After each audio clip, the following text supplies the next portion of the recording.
कहते हैं कि हर अपराध के पीछे एक वजह होती है, एक मोटिव होता है। यदि मोटिव ही ना हो तो फिर अपराध कभी हो ही नहीं सकता। आज की जो सच्ची घटना मैं आपको सुनाने जा रहा हूँ, इस सच्ची घटना में भी एक मोटिव था, ठोस मोटिव था।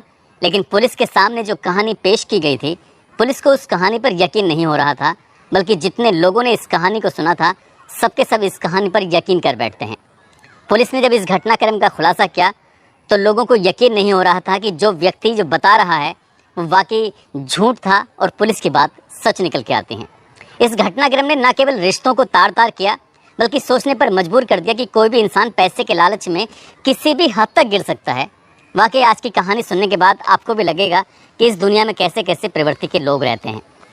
आज की जो सच्ची घटना मैं आपको सुनाने जा रहा हूँ, ये सच्ची घटना है महाराष्ट्र प्रदेश का एक शहर है पुणे, और उसी का एक इलाका लगता है औंध। दरअसल एक लड़का जिसका नाम आनंद कांबले होता है, उसकी शादी होती है दीक्षा ओवाल से 20 मई 2018 को।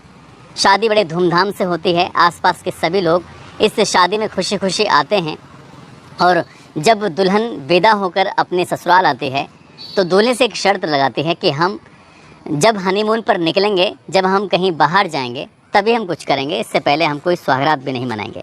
दूल्हा जब ये बात सुनता है तो दुल्हन की खूबसूरती को देखकर उसकी बातों में आ जाता है और कहता है ठीक है, जैसा तुम कहती हो वैसे ही। वो जल्दी जल्दी प्लान बनाता है कि कहीं घूमते हैं। तब अपनी दुल्हन से पूछता है कि तुम्हें कहाँ जाना पसंद है। वो बताती है 2 जगह। वो कहती है कि क्यों ना हम लोग जो महाबालेश्वर है और पंचगनी, उसकी पहाड़ियों में घूमने के लिए चलें, वहाँ चलेंगे। जब वो अपने पति से बात करती है तो कहता है ठीक है, ये मेरे बजट में भी रहेगा, क्योंकि पति गरीब किस्म का इंसान था।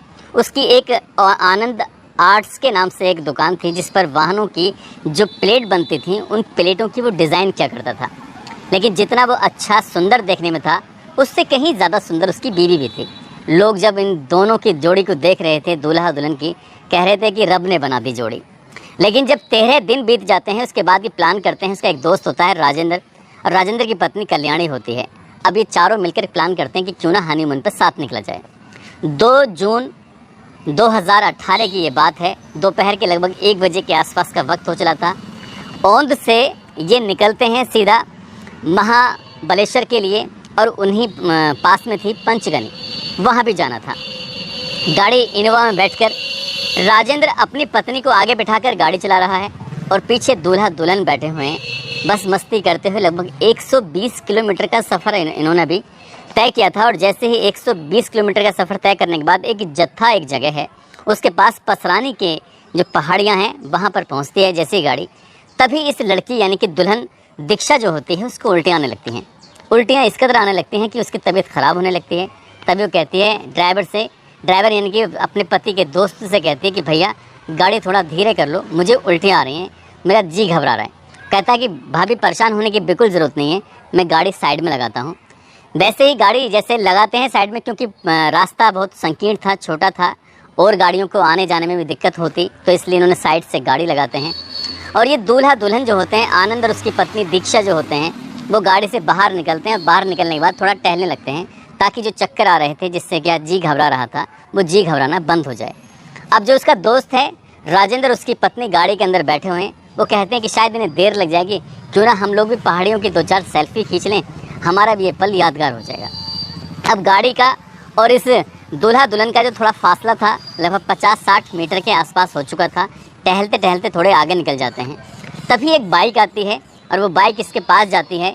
ये जो राजेंद्र होता है दोस्त, दूर से देख रहा था कि कोई इनसे बातचीत करने की कोशिश कर रहा है।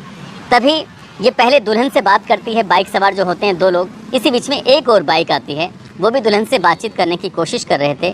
तभी उन बाइक सवार 4 लोगों ने, उनके हाथों में धारदार हथियार थे, और धारदार हथियार होने के बाद उन्होंने एक के बाद एक आनंद पर ताबड़तोड़ यानी कि दूल्हे पर ताबड़तोड़ वार करने शुरू कर दिए। जैसे वो वार कर रहा है, चारों लोग मिलकर उस दूल्हे पर, तो दुल्हन ज़ोर ज़ोर से चिल्लाने लगती है, चीखने लगती है, और बचाओ बचाओ की आवाज़ लगाती है।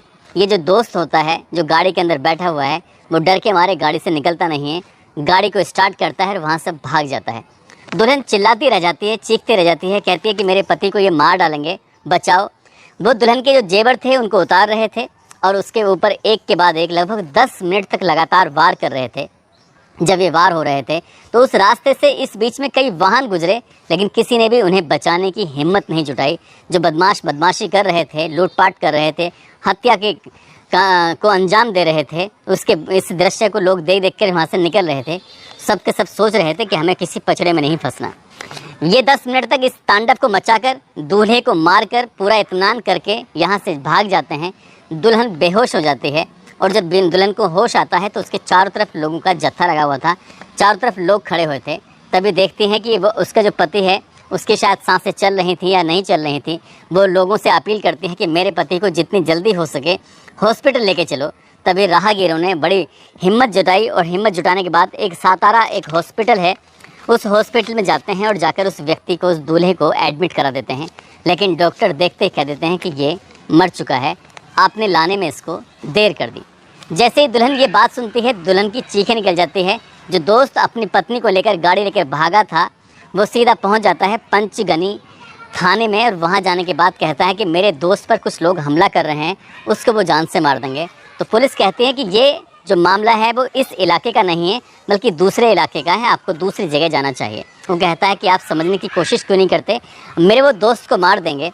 इसके बाद वो असली जगह पहुंचता है जहां जिस पुलिस स्टेशन में जाना था, वहां जाकर पूरी कहानी बयां करता है और कहानी बयां करने के बाद पुलिस को लेकर जाते हैं। पुलिस सीधा हॉस्पिटल पहुंचती है। हॉस्पिटल में जाने के बाद उसके दोस्त से बातचीत भी करती है, साथ ही दुल्हन से भी पूछती है और दुल्हन गुस्से में थी, तमतमाते हुए कहती है कि जो इनका दोस्त है बीच में छोड़कर चलाया, यदि वो मौके पर होता तो शायद मेरा पति आज मरता नहीं। उसे पूछा जाता है कि आखिरकार क्या बात थी, उन बदमाशों ने तुमसे क्या कहा। वो कहती है कि वो सिर्फ लूटपाट करने के लिए आए थे, उन्होंने उसकी जो ऊपर ज्वेलरी थी उस ज्वेलरी को लगातार छीन रहे थे और मेरा पति रोकने की कोशिश कर रहा था, तो मेरे पति को लगातार वो धारदार हथियारों से मार रहे थे। ऐसा कहते कहते वो बेहोश हो जाती थी, उसे होश में लाते थे, फिर उससे बातचीत करने की कोशिश कर रहे थे। लेकिन जो दोस्त था, उसकी जो वाइफ थी, वो पूरी तरह से सस्पेक्ट होते हैं। पुलिस कम से कम 1 घंटे तक लगातार उनसे पूछताछ करती है, लेकिन जो पुलिस को वो बताते हैं पुलिस यकीन कर लेती है। बात अब दुल्हन पे आती है। दुल्हन के पास पहुंचते हैं। जो उसका पति है, दूल्हा है, उस दूल्हे को बहुत बुरी तरह से मारा गया था धारदार हथियारों से। लूट की घटना में कभी ऐसा होता नहीं है, लेकिन पुलिस को ऐसा लगा कि जब इनकी कोई दुश्मनी नहीं है तो ऐसा क्यों हुआ। अब आनंद का पुलिस ने मोबाइल लिया, CDR निकलवाया, उसकी जो बातचीत थी उसकी दुश्मनी के बारे में पता किया। साथ ही जो दुल्हन होती है उसका भी मोबाइल लेती है, उसकी भी CDR निकलवाई जाती है, उसकी भी पड़ताल करना शुरू कर देते हैं। दूल्हे की मोबाइल से पुलिस को ऐसा कुछ नहीं मिलता, लेकिन दुल्हन के मोबाइल से पुलिस को एक नंबर मिलता है जिस नंबर पे बहुत ज़्यादा बातें की जा रही थी। पुलिस ने और बारीकी से उसे खंगालने की जब कोशिश की तो पता चलता है कि व्हाट्सएप से उसने किसी को लाइव लोकेशन भेजी थी। जब पुलिस ने ये पूछा कि तुमने लाइव लोकेशन क्यों भेजी थी, किसी का वो सही से जवाब नहीं दे सकी। लेकिन अभी तक जो पुलिस के सामने बोल रही थी, पुलिस यकीन नहीं कर रही थी। बाकी जो घर के, परिवार के, रिश्तेदार के सब लोग थे वो दुल्हन की बातों पर यकीन कर रहे थे। लेकिन पुलिस ने कहा कि सब कुछ ठीक है, लूट भी होती है, ज्वेलरी भी आपकी गई है, मान लेते हैं, लेकिन आपने लाइव लोकेशन क्यों भेजी है। जब पुलिस ने उसे अपने तरीके से पूछताछ की तो उसके बाद एक नाम निकल कर सामने आता है। नाम होता है निखिल मालेकर, जो कि करोड़पति होता है, बिल्डर होता है। अब उससे ये क्यों बातें करती थी, क्या बातें करती थी, जब पुलिस ने उससे बातचीत करने की कोशिश की, साथ ही निखिल को जब पुलिस लेके आते हैं, पुलिस अपने तरीके से पूछताछ करती है, तो पता चलता है कि कई सालों से इन दोनों का अफेयर चल रहा था।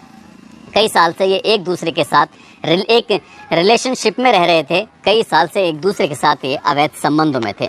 लेकिन ये दोनों एक दूसरे से शादी करना चाहते थे और एक दूसरे के साथ ज़िंदगी बिताना चाहते थे। लड़की ने जब ये अपने परिवार वालों से कहा कि मैं शादी करूंगी तो निखिल से करूंगी, लेकिन परिवार वालों ने कहा कि शादी होगी तो हमारी मर्ज़ी से होगी और अरेंज मैरिज होगी, लव मैरिज नहीं होगी। इसलिए आनंद का एक रिश्ता ढूंढा गया और आनंद का रिश्ता ढूंढने के बाद, क्योंकि वो अच्छा व्यक्ति है, अमीर नहीं था लेकिन वो अच्छा इंसान था, इसलिए परिवार वालों ने, लड़की वालों ने उस लड़की को उसके साथ करने की कोशिश की और 20 तारीख को, यानी कि 20 मई 2018 को इनकी धूमधाम से शादी होती है। जब शादी हो रही थी तब दुल्हन के पास उसका प्रेमी पहुंचता है। वो कहता है कि तुम अगर वहां जाओगी तो तुम्हारा या मेरा अंजाम अच्छा नहीं होगा। लेकिन दुल्हन कहती है कि तुम परेशान मत हो, मैं एक बहुत अच्छी प्लानिंग कर रही हूँ। और जब प्लानिंग की जाती है तब उसका प्रेमी और दुल्हन मिलकर आपस में प्लानिंग करते हैं और उसके, यानी कि आनंद को कत्ल करने का उसका पूरा इरादा कर लेते हैं। क्योंकि वो करोड़पति है, उसने किराए के कुछ ऐसे बदमाशों को हायर किया था और हायर करने के बाद उसने जो एक हनीमून की प्लानिंग की थी कि जब ये हनीमून पर जाएंगे तभी बदमाश पीछे से भेजकर इस पर हमला करा देंगे, ठीक वैसे ही होता है। लेकिन वो किस दिशा में जा रहे हैं, कहाँ जा रहे हैं, उसने लाइव लोकेशन भेजकर अपनी बिल्कुल जो वास्तविक स्थिति थी वो दिखा दी। लेकिन जब घर वालों को ये बताया गया था कि उसको उल्टियाँ आ रही थी, तो उसके लड़की के भाई यानी कि दुल्हन के भाई को यकीन नहीं हो रहा था कि उसकी बहन को उल्टियाँ आ क्यों रही थी, क्योंकि आज से पहले उसे उल्टियों की कभी शिकायत हुई ही नहीं। उसे लगा कि शायद कुछ ना कुछ दाल में काला है। लेकिन भाई इस बात को अपने कहता नहीं है, परिवार के लोग भी इस बात को छुपा जाते हैं। और जब पुलिस अपने तरीके से पूछताछ करती है तो दुल्हन ही मेन इसमें कातिल होती है, उसका प्रेमी इसमें कत्ल कराने का मुख्य आधार होता है। और आधार ये होता है कि दोनों एक दूसरे से प्यार करते थे। लड़की से जब पूछा जाता है तो बताती है कि ये गरीब किस्म का इंसान है और जो उसका प्रेमी है वो करोड़पति है, वो उसकी सारी इच्छाओं की वो पूर्ति करता था, जो चीज़ उससे मांगी जाती थी वो उसे लाकर देता था। इसलिए वो अपने पति के यहाँ नहीं रहना चाहती थी, पति को रास्ते से हटाकर वो अपने प्रेमी के पास जाना चाहती थी। जब मेरा पति रहेगा ही नहीं तो मेरे माँ बाप की मजबूरी बन जाएगी प्रेमी के साथ भेजना। लेकिन उन्होंने जो एक प्लानिंग की थी कत्ल की, वो प्लानिंग बड़ी ठोस थी। ऐसा लग रहा था कि इस केस का कभी खुलासा नहीं होगा। लेकिन एक गलती जो लाइव लोकेशन भेजी थी, उस गलती ने न केवल दुल्हन को बल्कि उसके प्रेमी को भी पकड़वा दिया और जो 4 लोग और थे उनको भी पुलिस ने दबोच लिया। दोस्तों, कहते हैं कि इंसान लालच में किस हद तक गिर जाता है और उस रिश्ते में, जिस रिश्ते पर सबसे ज़्यादा विश्वास किया जाता है, पति और पत्नी का जो रिश्ता होता है दुनिया का सबसे खूबसूरत रिश्ता माना जाता है। आपस में झगड़ा हो, विवाद हो, लेकिन कुछ समय के बाद दोनों एक हो जाते हैं। ये तो रिश्ता भी नया नया ही रखा गया था, 13 दिन ही इस शादी को हुए थे। अभी इन्होंने ज़िंदगी की नई शुरुआत भी नहीं की थी कि दुल्हन ने अपने पति को हमेशा हमेशा के लिए मौत की नींद सुला दिया। और जब इस घटनाक्रम का खुलासा हो रहा था तो लोगों को यकीन नहीं हो रहा था कि दुल्हन इतनी शातिर हो सकती है, दुल्हन इतनी खूबसूरत होने के बाद इतनी कातिल कैसे बन सकती है।